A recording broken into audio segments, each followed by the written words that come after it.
So I'm at the Tip-Off Club today, which is a phenomenal group of Auburn friends and been around a long time.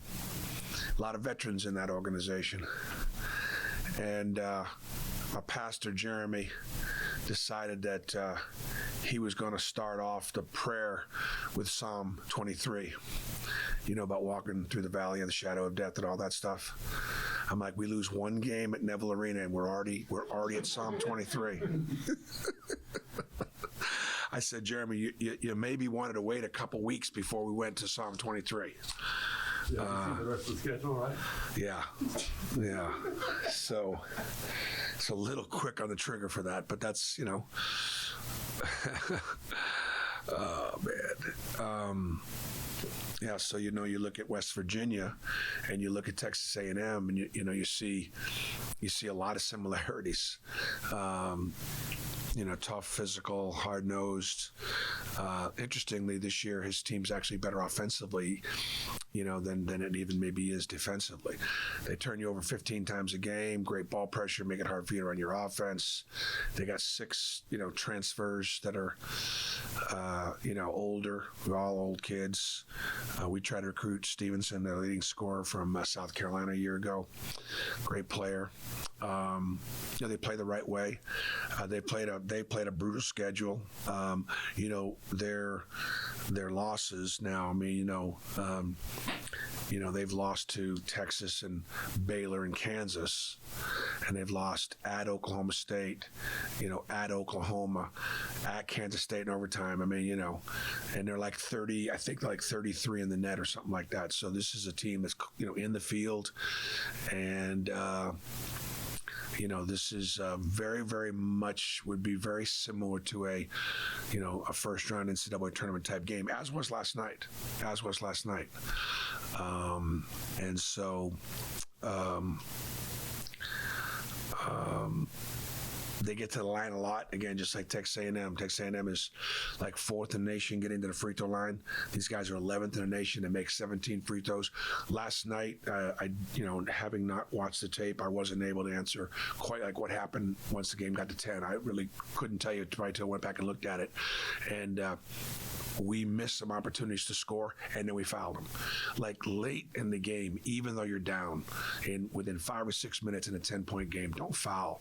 You can try to turn them over a little bit, but get a stop and see if you get it down to 8. Get a stop, see if you get it down to 6 or 5. And instead, we didn't score and we fouled, and that combination didn't allow us to, get it much closer.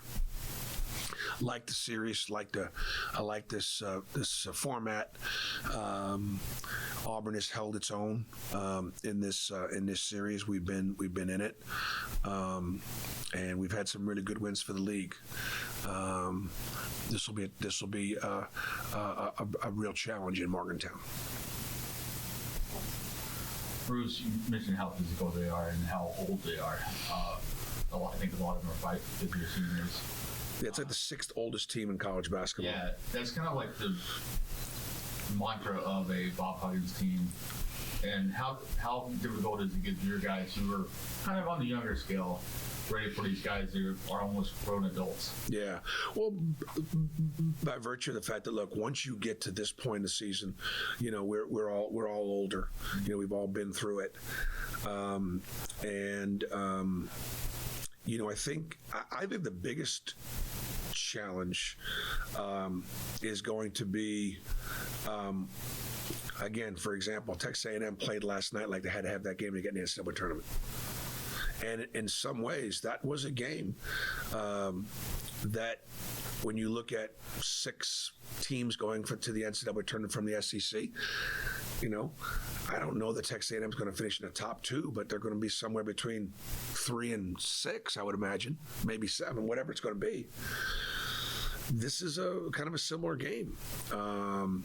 West Virginia is going to have a lot of opportunities in their league, as will we, to be able to get some resume wins and be able to get in the tournament. But you still got to get them, and you got to get them when they're on schedule. Last night was one on the schedule, a potential to get one against the field, and we didn't get it. And so our guys will I think the understanding the importance of it, and we've put ourselves in position, which is all you can ask for at this time. Now, can we take advantage? Can we take advantage of the position we put ourselves in? And last night we weren't good enough. Bruce, you mentioned have an opportunity to get one against the field. This challenge, you guys have always had high level opponents here, but the opportunity to get a quad one coming off of a loss for you guys. How much do you guys like the opportunity to bounce back here? With, like you mentioned, it would be a big win for your record. Yeah, I mean it's an opportunity, and it's the quad one things bounce back and forth. Obviously, Northwestern's back in as a quad one. Arkansas still a quad one, and we held the record. We were 7-0 against quad twos. Now we're 7-1.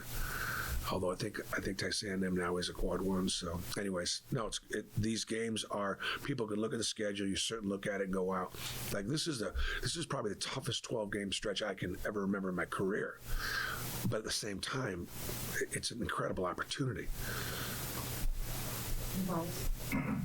Bruce, what is it like for you as a coach, but also just preparing the team to play a team you haven't played too often in an environment you haven't gone to, a place you haven't traveled before? Yeah, it's what we'll try to do is everything like we always do. I believe very much in the routine. It's not superstition. It's routine. And so the things that we'll do 2 days before an SEC game, we'll do again today. Like, for example, even though we played late last night, today we're going to have to guard West Virginia. It's not going to be any fun. The guys aren't going to love it because they're probably, some of them played some heavy minutes, but we've got to be able to get tape on how we want to try to guard them. Because tomorrow, when we practice tomorrow, it'll be less than 24 hours before we play. We play tomorrow. We play We play Saturday at 11 o'clock on our clocks, correct? 12 noon Eastern, 11. Okay, so we'll be practicing tomorrow here before we leave. Inside of 24 hours. We got to get a lot of work done today. So the answer is just keep it the same, just the same routine. This is what we try to do all the time. So there is, obviously no difference. Bruce, what did you make of the game like Jalen had last night, where he has 7 assists and 0 turnovers, only took 5 shots? Yeah. On offense, I know you talked about being aggressive. What did you make of his game last night? Well, they ran him off the line, really came out on him a little bit, which gave him an opportunity to sort of play make a little bit. He really did a good job. We worked really hard this week at playing off of 2 feet, of shot faking, a couple dribbles, get in the lane, and then play make. He's got the size to see over things, and he had some really nice passes. Our spacing is good, and so when you have good spacing against teams that trap, you have the opportunity to get it out of the trap and then make plays. And that's how we got a lot of our offense last night. When we weren't able to get out of the trap, and that happened on a few occasions, it was effective. So, Jalen, in many ways acts like, a big guard. He physically held his own against a fairly physical front line. And yes, if we could have got him 10 shots instead of 5, and he could have made a couple, then there's a chance to, obviously the outcomes are different. Again, last night, we played really well for the first 15 minutes of that game. Lost a close game at the end of the first half with some turnovers and some mistakes and some missed shots. But Texas A&M made 3 big threes that were late clock, contested shots there's nothing you can do about, and they made them. And those 9 points kind of kept them in the game early. So sometimes there's just not a lot. It's good offense, good defense, better offense. Following up on that, how much does having a guy like Jalen like that distributing help, especially when you play a team like West Virginia, where Bob Huggins' defenses are going to do some of the same stuff? Yeah. If they press us, it does help having another playmaker out there and a guy that's unselfish and sees the floor, and 7 assists, no turnover. It's pretty darn special against a team like Texas A&M that'll turn you over. Chris, we saw Chris play more of that backup 4 spot yesterday. Is that more of a matchup thing, or is that something that you kind of like that you might see more of in behind Jalen? Yeah, I think that a combination of a couple things that Chris was starting at the 3 and Al was backing him up, and then when he got hurt and just prior to getting hurt, Al started playing better, and then Al seemed really comfortable with Lior behind him, and I was liking what I was getting out of that position, and so just to put a little bit more experience on the floor, and to give a chance for Al and Chris to play a little bit together. We gave that a shot.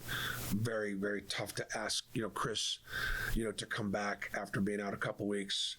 And then, of course, he took 7 stitches on Monday, the first day back, in a pretty violent collision.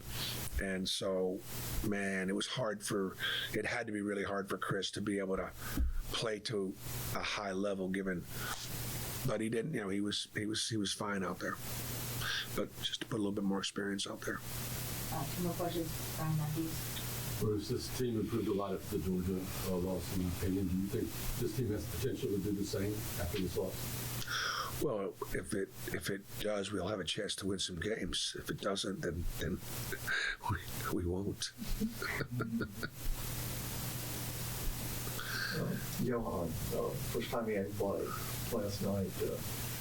Anything you need to do to get back in the lineup? Just to kind of answer the question with Chris.